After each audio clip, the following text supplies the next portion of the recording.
Economic growth helps explain the generational differences in quality of life, or also referred to as long-run increases in living standards. We know that living standards are measured by real GDP per capita. As we look around the world, we can see that some countries grow and others don't. Some countries have high growth rates and others are growing at a more modest rate.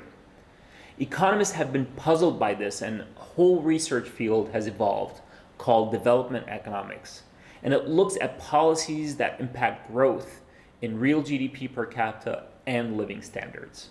This video will provide an overview of the possible explanations of why there are differences in growth rates and living standards across different economies.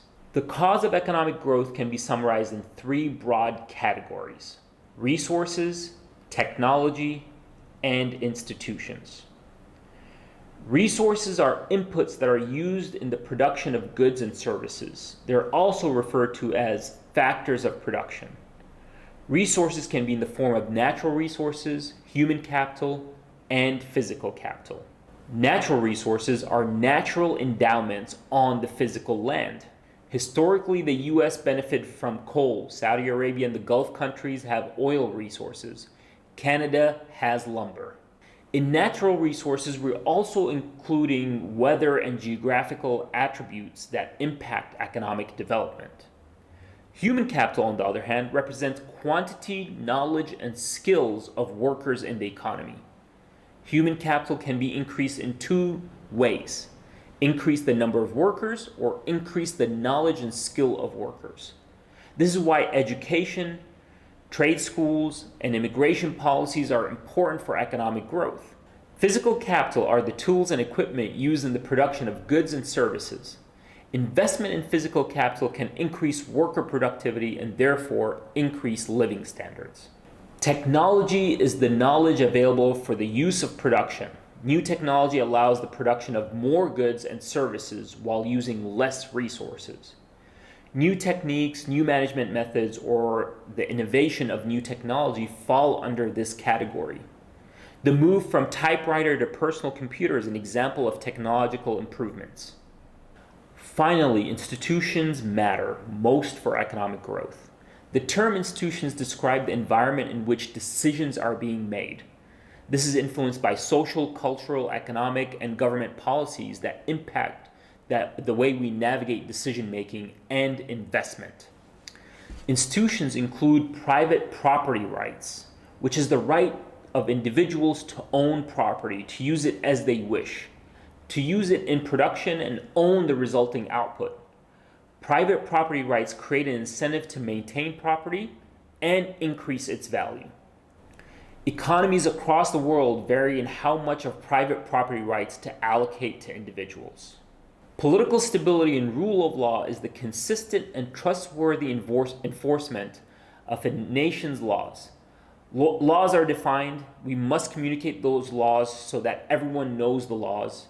And most importantly, the laws are upheld and applied to everyone equally.